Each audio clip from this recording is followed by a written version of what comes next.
Welcome back, everybody, to True Talk with TruMotion, where a couple of guys talk about how to make the world a better place and hopefully make your day a little bit better in the process. My name is Mark, followed by my co-host Stephen. Let's get things kicked off. Well, we have a special guest in the studio today. He is a veteran of 26 years, law enforcement, and he is one of our proud instructors over at TruMotion. We have former Sgt Donovan Lucas here with us. Donovan, thanks for coming, buddy. Thanks, Mark. Appreciate it, man. Steven? So, really, we wanted to bring you on because I think more than anybody, you have a very unique story or stories that you can share with everybody because of your history in law enforcement. Okay, yeah. Because, well, again, thank you for, the 26 years you put in here with the Utah Highway Patrol.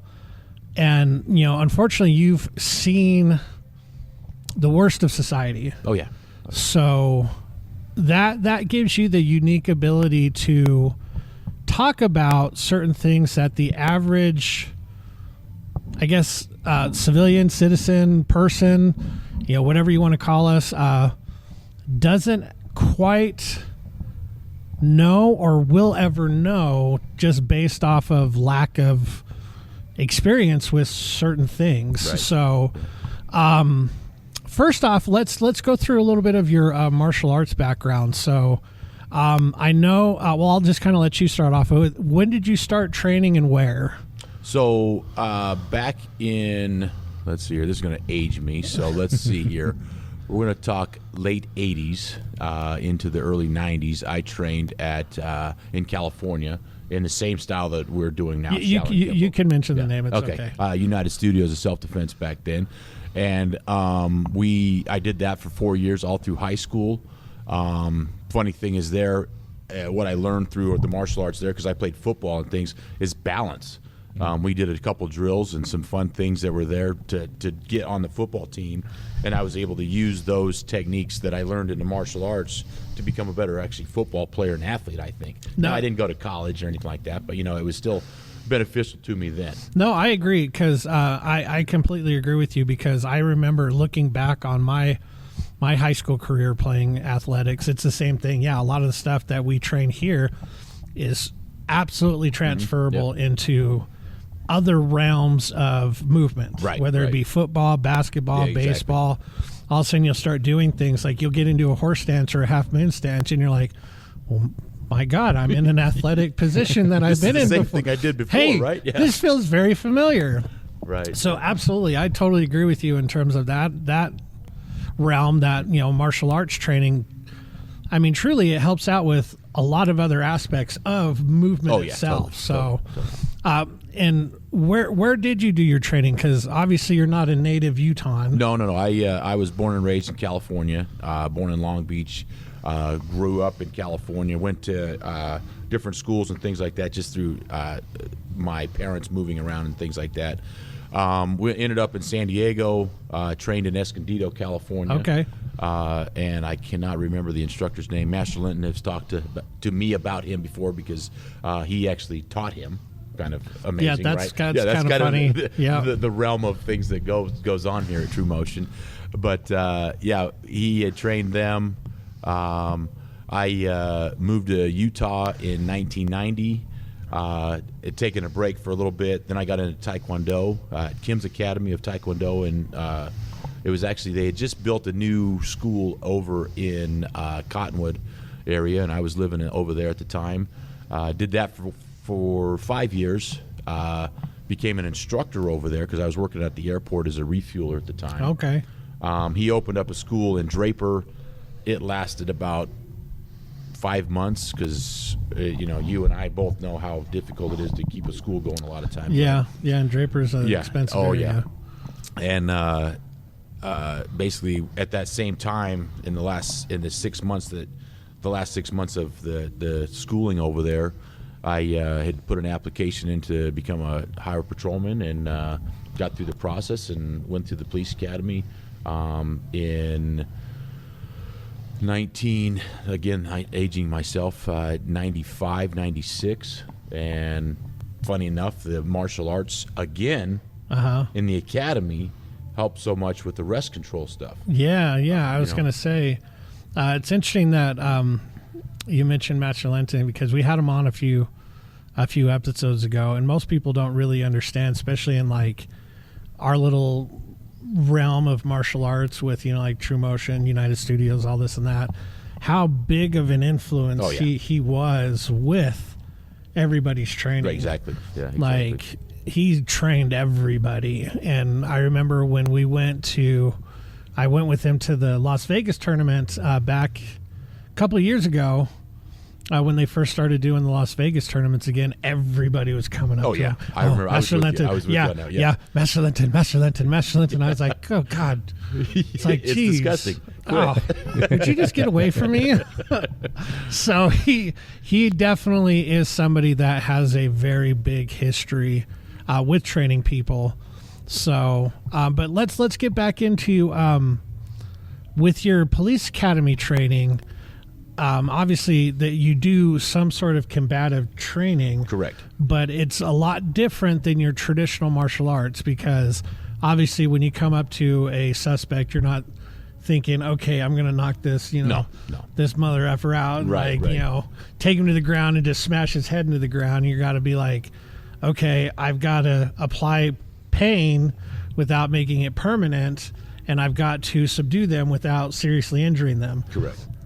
I think that is really hard to do. Well, in the beginning, and since then it's changed. The instructor that was there was a keto practitioner. Okay. A keto, yeah. And that was joint locks and things like that, to where we'd take them to the ground and be able to manipulate the person there. And that was the hot topic of law enforcement. We do Aikido because it's less aggressive. We use their momentum and things like that. And they talked a lot about, because in Utah here, there's a large population of Polynesians. Yeah. So they were like, look, there's no way that a smaller individual can take down a Polynesian. So they talked a lot about how Aikido would be effective with those things. Now, the joint locks and stuff were great, but they didn't work 100% of the time. Yeah. Right. No, I was going to say, if you've never been to Utah, we do have a seriously large portion of the population is Pacific Islander, Polynesian, Tongan, Samoans. And if you've never been around Pacific Islanders like that, they are massive human beings. Yes. 14-year-old, I remember dealing with a 14-year-old one time in the job. He was a passenger of the car, but he was 6'4", probably 260, 270, same size as me. And I was like, you're how old? Yeah, 14. Exactly. Okay, yeah.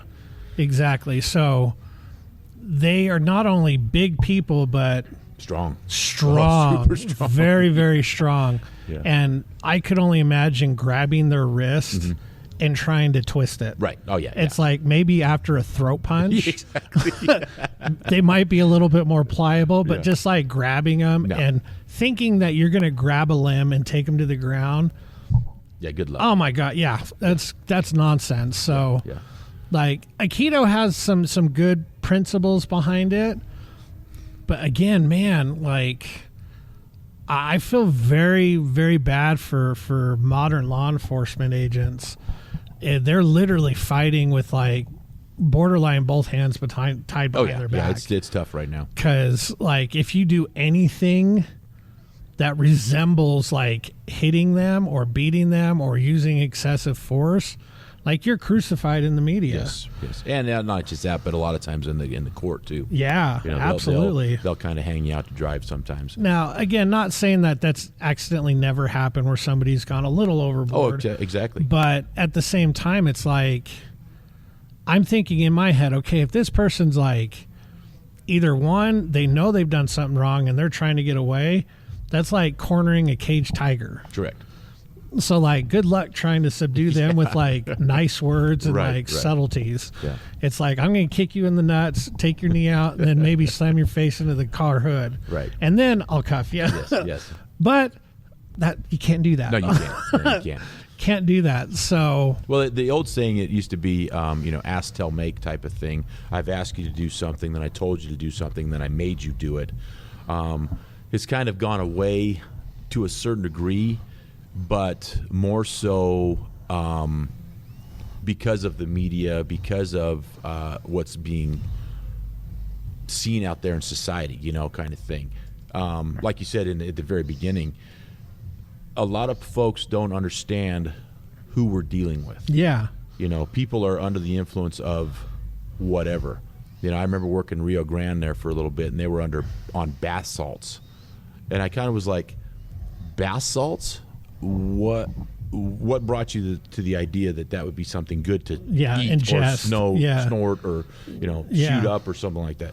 And depending on what was in the bath salts at that time, I mean, it's one of those things where the maker of it would put down whatever they decided to do for the day, to include rat poison, anything. Yeah. And they would snort it up because that was what the drug of the week was. Mm-hmm. And I remember we'd give people they were dead.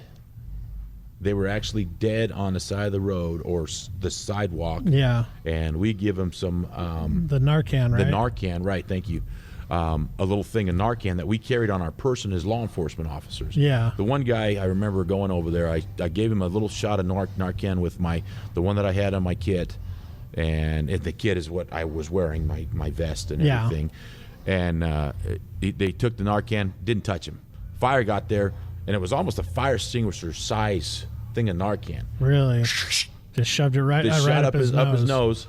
And then he was mad because he couldn't get high for 24 hours. Yeah. Kind of my thing. gosh. So the people that we're dealing with is kind of different. Because I remember I was talking to Maya and Shanna the other day, because Maya has done a complete 180 with law enforcement. Oh, good. Ever since she's become an adult. Yeah. I think she took a law enforcement class her senior year of high school. And I remember her coming back because they'd always been a little leery of cops because, they've, just their family history. It's like, you don't trust cops, all that stuff. And I've always been like, cops are, they're the good guys and this and that. Right. So I remember Maya coming home and she goes, Mark, I totally get what you're talking about now. And I was like, thank you. But most people don't realize that you meet people on their worst day. Right. Whether it be because they got a ticket or because something horrific happened to them. Like, you never meet anybody and they're like, oh my God, I'm so glad you pulled me over, Officer Officer Lucas. No, they thank you for giving me this ticket. And, they don't understand that you deal with that on a daily basis. Right. And I remember I talked to you when I think it was on your retirement party, that like, I am so astonished that you've been able to keep such a positive attitude throughout all the garbage you've seen in 26 years. Yeah. Like, you're a happy guy, you're a great father, you're a good husband, you're happy, you're not bitter about anything. And like, I've got an uncle who was a cop in Dane County, Florida. I think he lasted 10 years, and he turned into basically a bigot because every person he dealt with was of a certain race. Yeah. So after 10 years, he's like, everybody's like that. Right. So it's like, geez, like, that's not true. But in his mind, that was true, because everybody he dealt with and talked to for 10 years was doing bad things. Right. So it's like the fact that you've been able to be as happy as you are, still have a very good relationship with your wife, good relationship with your kids. You're not an addict of any kind. No. Like, most people go home and they either pound the bottle or they get on pills. Right. Yeah. And it's like, you don't do any of that stuff, and you're happy, you're productive. That in and of itself is like, you should write a book. Be like, how to survive 26 years and come out alive. And the sad thing too is I really don't know what I did. One of the biggest things that I tried to teach the young officers that were coming in was treat people like you'd want to be treated in that circumstance. Yeah, it's simple stuff. Yeah. It's very simple stuff that I don't know why people don't understand. Right. again, like if you get pulled over, treat the officer with respect, because Totally. I know they don't want to have to deal with your ass being like, oh God. Yeah. Here comes another jerk. Exactly. It's like, oh man, I am just itching to pull. I mean, there might be some of them out there. There I are don't a few, know. yeah. But majority of law enforcement officers are not happy to pull people over. Right. Well, Okay. there's laws in place for a reason. Yeah. And whether it be your simplest law, which is, let's just pick on something that I stop people for quite a bit to find DUIs, was a tail light or a brake light or a license plate light. In the state of Utah, you're required by law to have a license plate light so the light can be visible at said distance. Okay, I can't remember what it is. Yeah. It's been 2 years now. But, it's one of those things that I would pull somebody over for that, but I felt that they were probably under the influence of something. Yeah. You know what I mean? And it was in an area, and granted, we don't profile. We're not supposed to profile. Quotes. Let's quote that. Yeah. Air quotes. We don't profile. We're not supposed to profile. However, if you, and this is kind of a bad way to put this, but if you go fishing, do you go fishing where there's no fish, or do you go fishing where there's fish? Exactly. Right. Yeah. So the same thing. My job was DUI enforcement. Yeah. If you go to buy a club, yeah, there's bound to be people coming out of there maybe drunk. somebody that may be drunk, right? Yeah. So the simple, easy traffic stop was a license plate light. So I'd pull them over. I called it a scratch and sniff, where I walked up, smelled for alcohol, asked if they've been drinking. If they said no and I didn't smell anything, have a nice day. Thank you very much. Yeah. And that was the extent of it. Yeah, that was it. Mm-hmm. And so, but then again, the other side of that coin was, if they had been drinking, let's get you out. Let's get you through the probable cause that I had to have to get an arrest. Yeah. That you have to have. I should Yeah, say. you can't just pull people over. I'm not. Yeah, you get out the car. Yeah. Kind of thing. That's still against the constitutional rights and things. And so, I would say I was pretty successful with the DUIs. Yeah, because you said you were on the DUI squad for how long? I did that for 6 years. I did our SWAT team, which was a combined unit at the time. So I did that for 6 years, and then I was on motors for 16. And then there was a few different jobs that had taken, and I say jobs, in different assignments that I had taken on. I was at the Capitol 2 times throughout my career, and then I worked a field section, for a couple of different times too. Most of it was based out of Salt Lake County. Okay, so let's go back to the combined SWAT and DUI task force. Now, were you selected to be on that, or did you have to try out? You have to try out. Okay. Yeah. What type of, I guess, tryout or training or vetting process did you have to go through? How long was it? So it was basically a 1-day tryout. Okay. They put you through a physical fitness test, obviously. Then you went and did a firearms qualification, and then you went in for an interview. And this is all taking place throughout the day. Gotcha.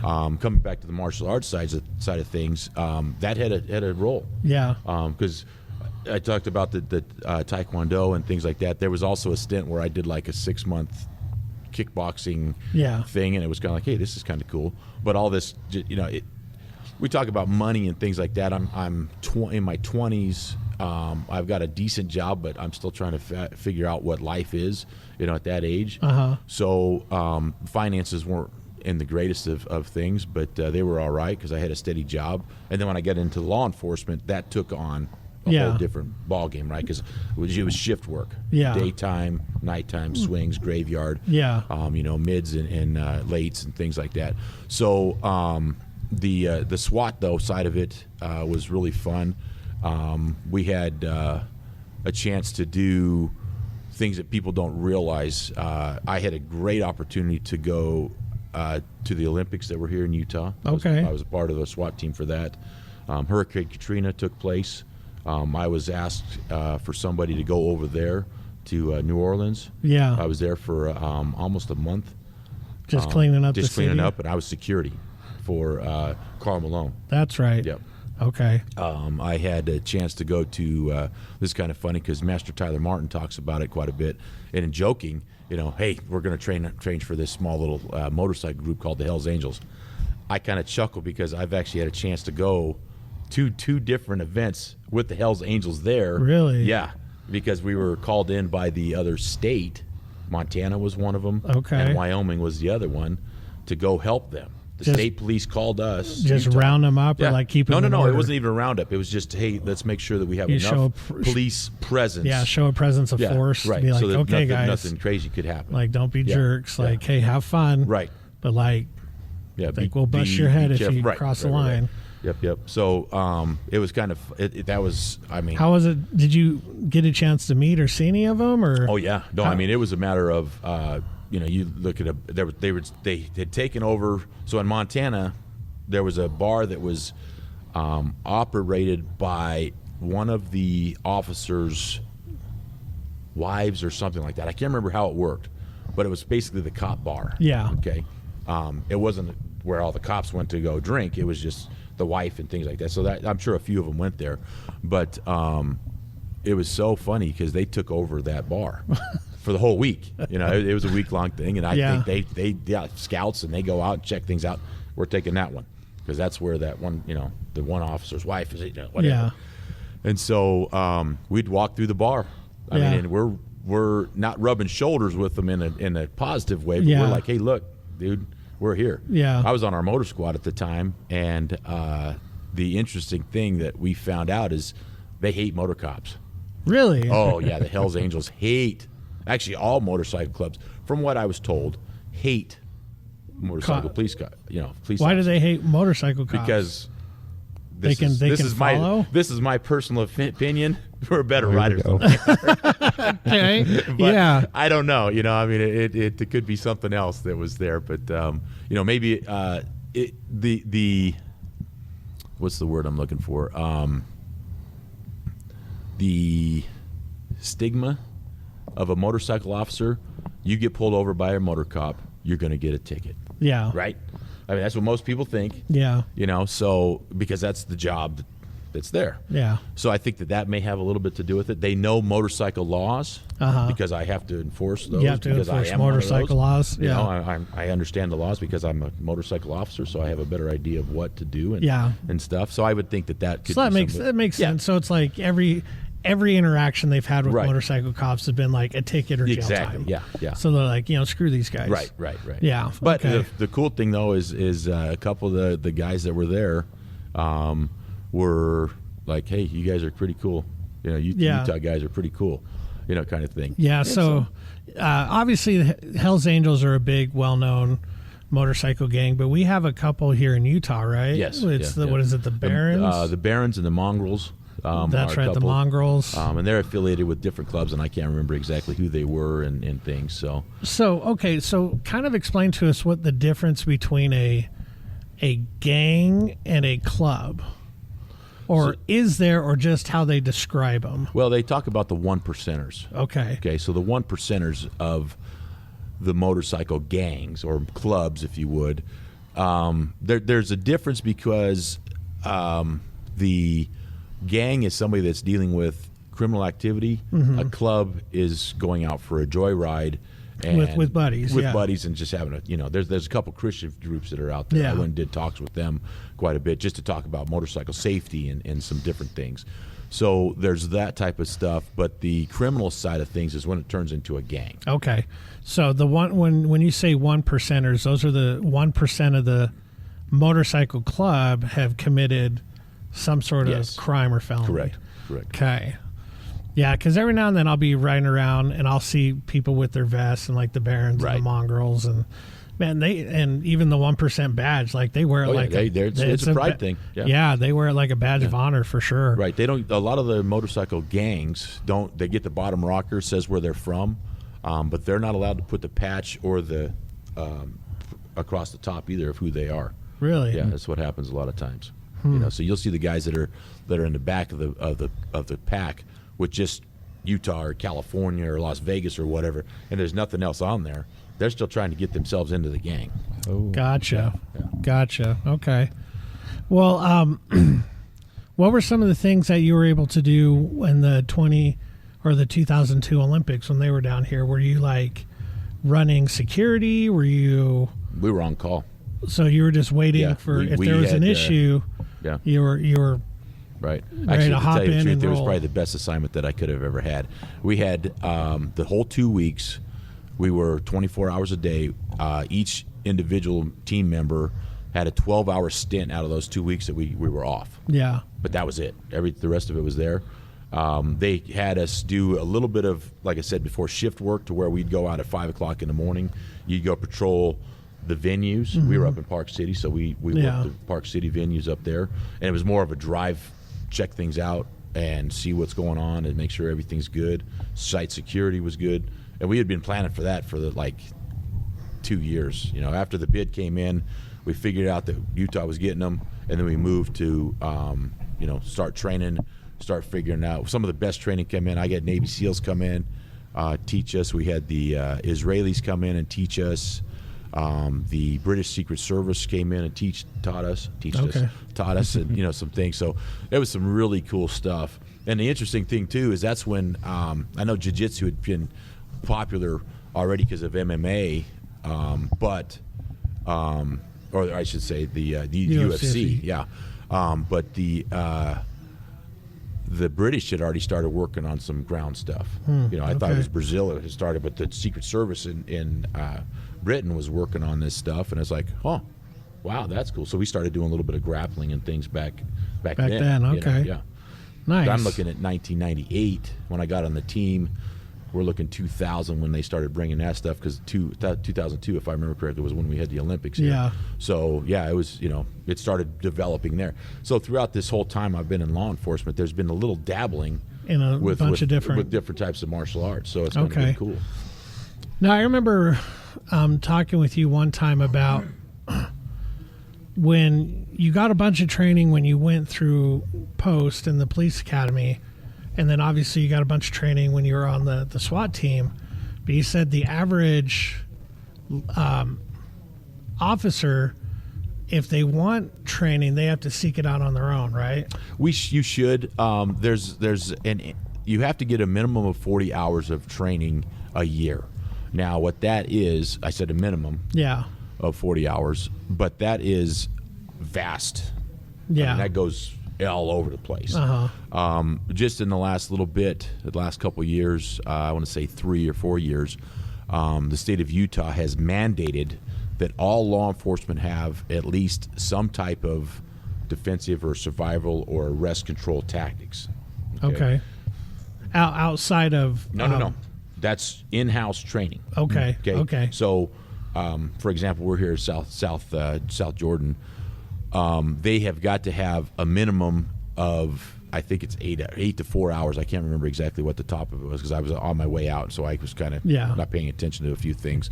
But it was a 4 or 8 hour stint of some type of defensive or arrest control training. Okay. Whether that was handcuffing or actually hands-on, Is that a week or is that a month? No, that's a year. A year. A year. Yeah. Okay. So it's not that huge. Yeah. But it just kind of it just kind of gives you an idea of what to do in things. Gotcha. We recommend, because I teach at the police academy now after I retired and took my time to there's in Utah you've got to take a year break before you can go back into a state entity, right? Yeah.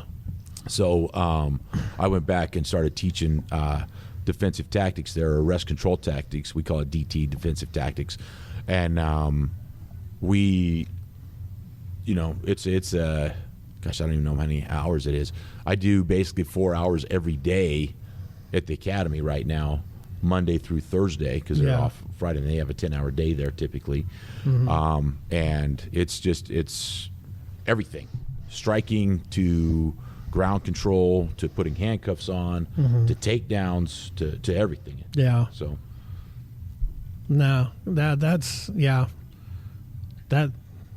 you forget, because obviously we do this all the time, so it's like you have this unrealistic expectation of what you feel like law enforcement or military should be. Right.